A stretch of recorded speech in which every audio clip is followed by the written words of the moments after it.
तो हम BRC interview के क्वेश्चंस हम देख रहे थे।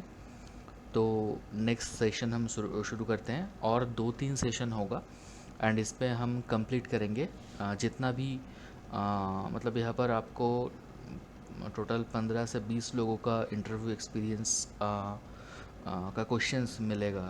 Okay, so let's get started. ये जो इंटरव्यू है, इन्होंने जो टॉपिक चूज़ किया था वो था, इस ऑर्डर में था कि NMR spectroscopy, proton NMR and 13C NMR।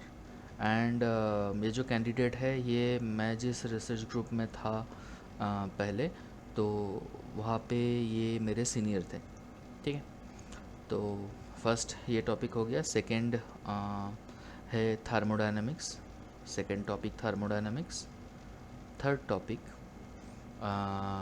Equilibrium and chemical equilibrium and ionic equilibrium, chemical and ionic. Fourth जो टॉपिक था वो था केमिकल काइनेटिक्स। फिफ्थ जो टॉपिक था, इनको 6 टॉपिक लिखने के लिए बोला गया था। फिफ्थ था पेरीसाइक्लिक एंड सिक्स्थ जो टॉपिक था वो था स्टीरियो केमिस्ट्री। ठीक है, तो पहले ये क्वेश्चन पूछा गया। फर्स्ट क्वेश्चन वाज कि स्पेशली आपने 1H एंड 13C NMR ही क्यों चूज़ किया, वाई, क्यों आपने ये चूज़ किया? तो इसका आंसर आप इस हिसाब से दे सकते हो कि इन पे आपने ज़्यादा काम किया, क्योंकि देखोगे आप, अगर ऑर्गेनिक कोई लैब में अगर हो MSc में, तो ये ही आपको सबसे ज़्यादा काम करने को मिलेगा आपको। ठीक है, तो इस हिसाब से आप आंसर दे सकते हो। उसके बाद NMR क्या है, NMR डेफिनेशन क्या है, तो न्यूक्लियर क्यों है, मैग्नेटिक क्यों है, रेजोनेंस क्यों है, ये पूछा गया। नेक्स्ट थर्ड क्वेश्चन है, ये जो प्रोटॉन NMR है एंड जो 13C NMR है, क्या यही दो न्यूक्लियस NMR एक्टिव है? क्या यही दो न्यूक्लियस NMR एक्टिव, यस और नो? फोर्थ, NMR एक्टिव, क्योंकि यहाँ पर आपको बोलना होगा जो जो कंडीशंस, जो एटॉमिक नंबर मास नंबर का जो कंडीशन होता है, इवन इवन में नहीं होता है, वो कंडीशन आपको बोलना पड़ेगा विथ एग्जांपल। तो NMR, उसके बाद है कि NMR एक्टिव का क्या मतलब है, NMR एक्टिव का क्या मतलब है? फिफ्थ क्वेश्चन, क्या all nuclei possess same frequency?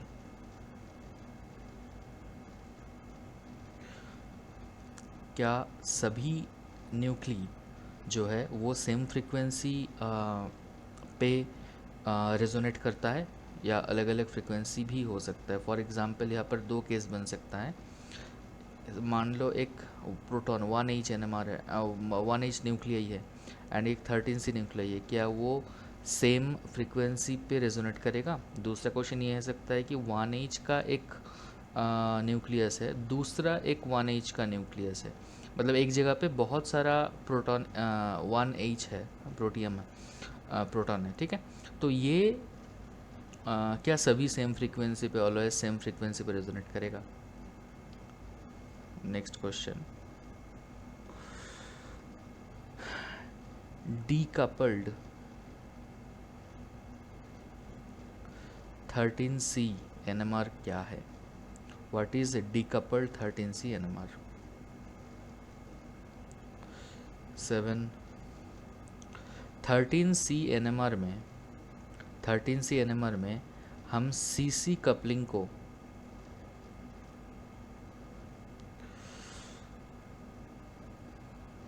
क्यों कंसिडर नहीं करते? Why not considered? 13C NMR में हम CC कपलिंग को क्यों कंसिडर नहीं करते? क्या होगा इसका आंसर? ये मिलेगा आपको रिलेटिव पॉपुलेशन, एक 100 कार्बन पे आप देखना कितना कार्बन 13C है, और दो लगातार मतलब कंटिन्यूअस दो कार्बन पे 13 से मिलने का प्रोबेबिलिटी कितना बनता है। ओके, नेक्स्ट क्वेश्चन है what is spin spin coupling. Spin spin coupling क्या है, what is spin spin coupling. Question number 9, proton NMR में हम पीक इंटीग्रेशन यूज़ करते हैं, पीक इंटीग्रेशन यूज़ करते हैं।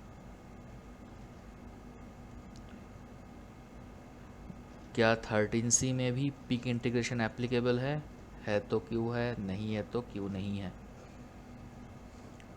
ठीक है, ये अपना एनएमआर से हो गया। नेक्स्ट चला जाते हैं हम थर्मोडायनेमिक्स में।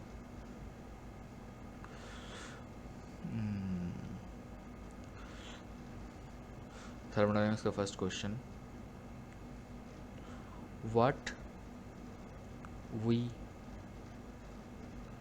Study in thermodynamics. थर्मोडायनेमिक्स में हम क्या स्टडी करते हैं।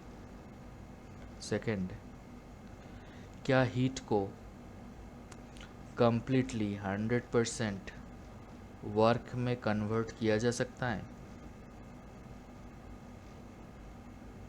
इसका एक्चुअली करस्पॉन्डिंग थर्मोडायनेमिक लॉ आपको बताना होगा कि कौन सा लॉ बताता है कि हीट से कम्प्लीटली वर्क पे कन्वर्शन नहीं किया जा सकता, ये कौन सा लॉ बताता है। इसके बाद पूछा गया कि सेकेंड लॉ ऑफ थर्मोडायनेमिक्स क्या है। सेकेंड लॉ ऑफ थर्मोडायनेमिक्स क्या है। फोर्थ क्वेश्चन, प्रूव, क्या हम ये प्रूफ कर सकते हैं क्वांटिटेटिवली। क्या हम क्वांटिटेटिवली प्रूफ कर सकते हैं कि हीट को कम्प्लीटली वर्क पे कन्वर्ट नहीं किया जा सकता। क्या क्वांटिटेटिवली ये प्रूफ किया जा सकता है। 5, TS diagram of Carnot cycle. Carnot cycle का TS diagram.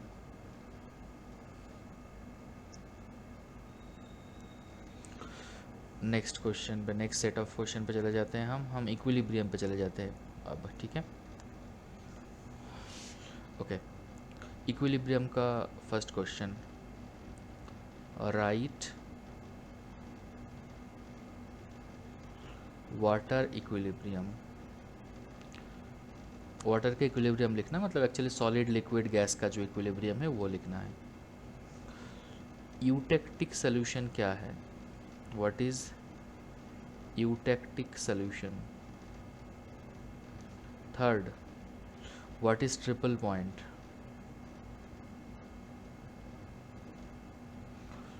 What is triple point. Next, triple point पे डिग्री ऑफ फ्रीडम क्या है, कितना होता है ट्रिपल पॉइंट पे degree of freedom. Fourth, water का फेज डायग्राम ड्रॉ करना है, वाटर का फेज डायग्राम ड्रॉ करना है। फिफ्थ, ये जो फेज डायग्राम है वाटर के साथ अगर हम NaCl मिक्स कर देंगे तो ये जो फेज डायग्राम है ये क्या चेंज होगा, चेंज होगा तो इसमें क्या चेंजेस आएगा। Next,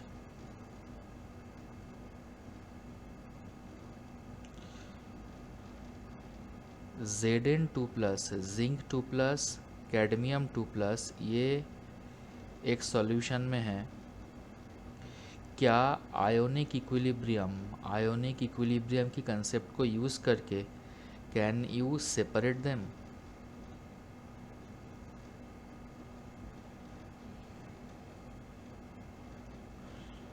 what is azeotropes. Last question, azeotropes.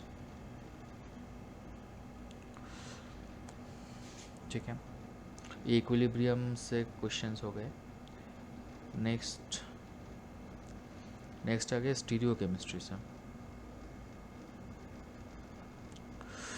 बोला जा रहा है कि एक रिएक्शन है, ए से दो प्रोडक्ट बन रहा है E1 + E2। अब ये जो E1 एंड E2 है ये एनंशियोमर्स हैं, ये E1 एंड E2 एनंशियोमर्स हैं। एनंशियोमर्स है तो अभी ये 50-50 बन रहा है। मैं स्पेसिफिक E1 चाहता हूँ E2 से ज़्यादा, ये मैं चाहता हूँ 98%, मोर देन 98%। तो इसके लिए मैं इसमें क्या क्या मेथड मैं यूज़ करूँगा, क्योंकि यहाँ पे जो ट्रांजिशन 50-50 बन रहा है, मतलब जो ट्रांजिशन स्टेट बन रहा है वो एनंशियोटॉपिक ट्रांजिशन स्टेट बन रहा है, सॉरी एनंशियोमेरिक ट्रांजिशन स्टेट बन रहा है। तो ट्रांजिशन स्टेट हमें डायस्टेरियोमेरिक ट्रांजिशन स्टेट बनाना पड़ेगा, तो इसको डायस्टेरियो सेलेक्टिविटी कहते हैं। चलो सॉरी, एनंशियो सेलेक्टिविटी कहते हैं। ओके, तो उसके बाद पूछा गया था शायद कोई मेथड इन्होंने बताया था, उसके बाद अदर मेथड, अदर अदर कोई मेथड है तो बताओ। ठीक है, तो एसिमेट्रिक सिंथेसिस में हम जो करते हैं वही। ओके, तो यही क्वेश्चन पूछा गया था। इस रिलेटेड मुझे, मैं अपना एक क्वेश्चन मैं शेयर करता हूँ। ये मुझे पूछा गया था 2023 में, ठीक है, ध्यान से देखना। कोई एक रिएक्शन दिया गया था, उसके एनर्जी प्रोफाइल डायग्राम मुझे ड्रॉ करने के लिए बोला गया था। तो ऐसा था उसका मतलब, मैंने जो ड्रॉ किया था ऐसा ड्रॉ किया था।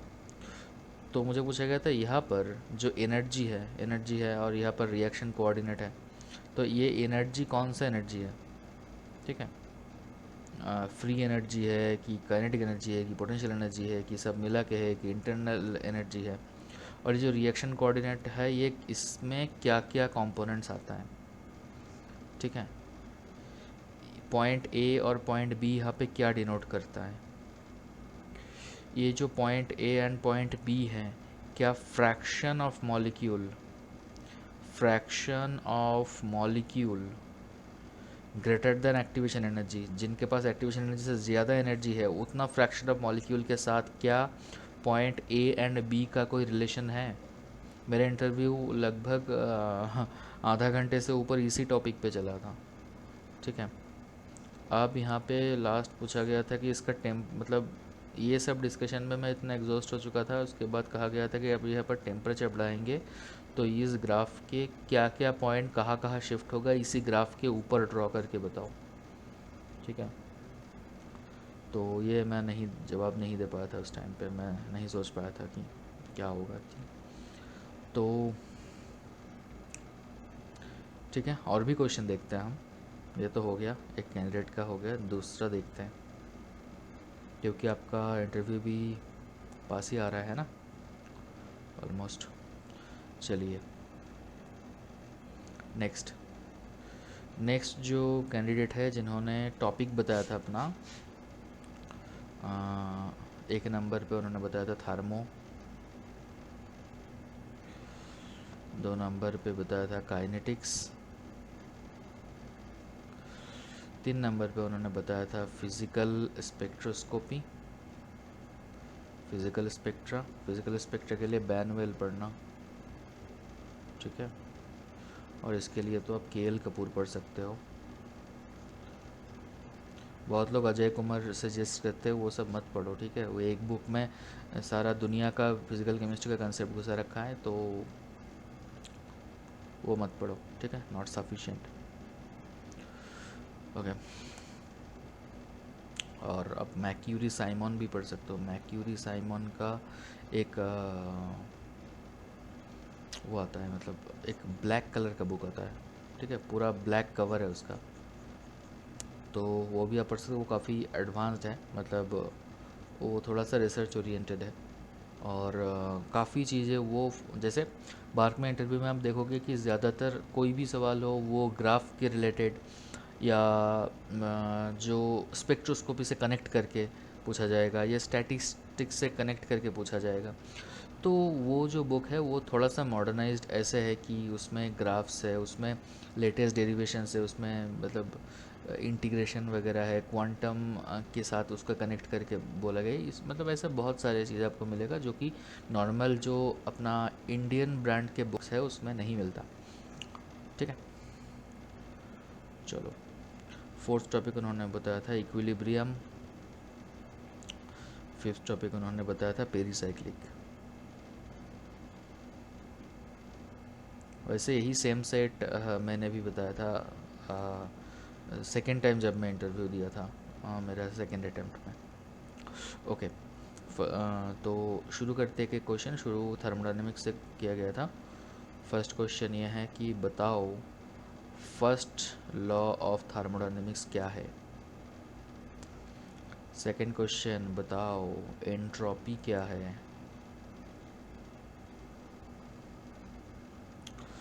थर्ड क्वेश्चन ये तो काफ़ी इजी है, बताओ रिवर्सिबल एंड इरिवर्सिबल प्रोसेस का डिफरेंस क्या होता है। Fourth, irreversible expansion and compression किसमें वर्क डन ज़्यादा होता है, कि वर्क डन ज़्यादा किसमें होता है। है कि एडियाबेटिक एक्सपेंशन कॉम्प्रेशन इसमें भी वर्क डन मैक्सिमम किस में होता है। क्वेश्चन नंबर 6, हीट कैपेसिटी क्या है। हीट कैपेसिटी को डिफाइन करो। इसके लिए दो अलग अलग C P and C V Q चाहिए। क्यू अदर्स जो है, जैसे फॉर एग्जांपल एच और यू और जी, ये सब के लिए जी पी जी भी हम क्यों नहीं बोलते गिव्स फ्री एनर्जी के लिए, इसके लिए क्यों बोलते हैं। बहुत ही ईजी क्वेश्चन है। 7,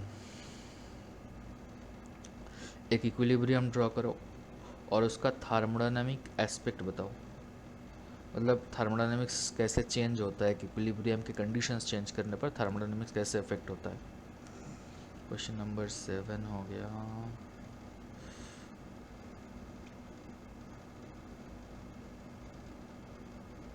हाँ, 7 8, टू सिस्टम ए और बी इन इक्विलिब्रियम है। अब यहाँ पे क्या क्या प्रॉपर्टी, सिस्टम ए और सिस्टम बी का क्या क्या प्रॉपर्टी सेम रहेगा। 8 नंबर क्वेश्चन यह था, क्या क्या प्रॉपर्टी सेम रहेगा। नेक्स्ट क्वेश्चन ऑर्गेनिक से pericyclic reaction, define pericyclic reaction. Define pericyclic reaction, ऐसे क्वेश्चन आएगा तो आपको ऐसे डिफाइन करना बेटर रहता है कि पेरी का मतलब बताओ, साइक्लिक का मतलब बताओ, फिर मतलब वर्ड ब्रेक डाउन मेथड से, उसके बाद रिएक्शन को एक दिखाओ एग्जाम्पल ले। Thermodynamically controlled and kinetically controlled reaction में डिफरेंस क्या है। ये तो कॉमन ही है, पेरिसाइक्लिक सब्जेक्ट लोगे तो ये इस बारे में ये तो पूछा जाएगा ही। ये मेरा फर्स्ट इंटरव्यू में भी kinetically and thermodynamically controlled reaction लेके काफ़ी टाइम स्पेंड किया गया था और ये मुझे अच्छे से आता था। मेरा सबसे फेवरेट टॉपिक ही स्टीरियो केमिस्ट्री था। Okay, so stereo chemistry and वो डायस्टीरियो सेलेक्टिविटी वगैरह ये सब। चलो 3 नंबर, रिएक्शन का ऑर्डर क्या है। क्या वो टेम्परेचर डिपेंडेंट है। रिएक्शन का ऑर्डर क्या टेम्परेचर डिपेंडेंट है। रोटेशनल एंड वाइब्रेशनल स्पेक्ट्रा में आइसोटोपिक रिप्लेसमेंट का क्या रोल है। मतलब स्पेक्ट्रा में क्या चेंज आता है और टेम्परेचर बढ़ाने पर क्या चेंज आता है।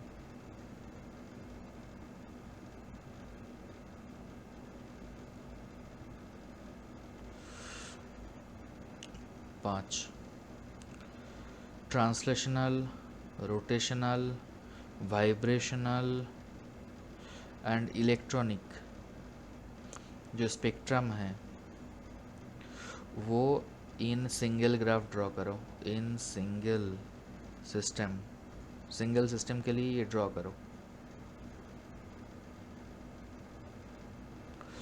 6 Boltzmann distribution of rotational and vibrational spectra show करो। रोटेशनल एंड वाइब्रेशनल स्पेक्ट्रा में बोल्ट्जमैन डिस्ट्रीब्यूशन का क्या फंक्शन है वो आपको शो करना पड़ेगा, क्योंकि लो टेम्पर मतलब ऐसे है कि लोअर टेम्परेचर पे कौन सा मतलब रोटेशनल वाइब्रेशनल स्पेक्ट्रोस्कोपी में कौन सा स्पेक्ट्रोस्कोपी में हायर टेम्परेचर पे मिडल में कोई लेवल ज़्यादा पॉपुलेटेड रहता है, ये पूछा जा रहा है बेसिकली। ठीक है, वो जो बोल्ट्जमैन डिस्ट्रीब्यूशन से आता है।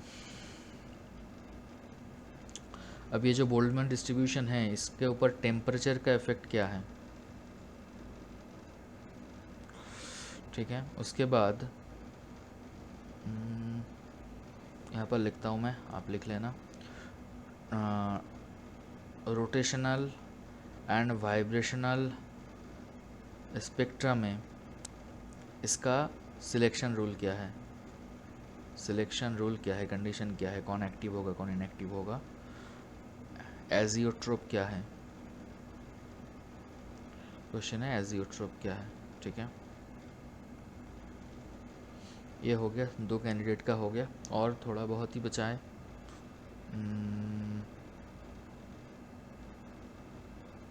हो जाएगा, और 1-2 लेक्चर लगेगा तब तक हो जाएगा। ठीक है, तो ये आप आई होप आपने नोट कर लिया होगा। एंड ये सारा एक एक क्वेश्चन मतलब आपके लिए एक एक टॉपिक। ठीक है, तो एक एक टॉपिक ऐसे करके कंप्लीट करो। कोई डाउट है, कोई क्वेश्चन को लेकर डिस्कशन चाहिए तो कमेंट सेक्शन में बताओ। So till then have a nice day, सबको ऑल द बेस्ट।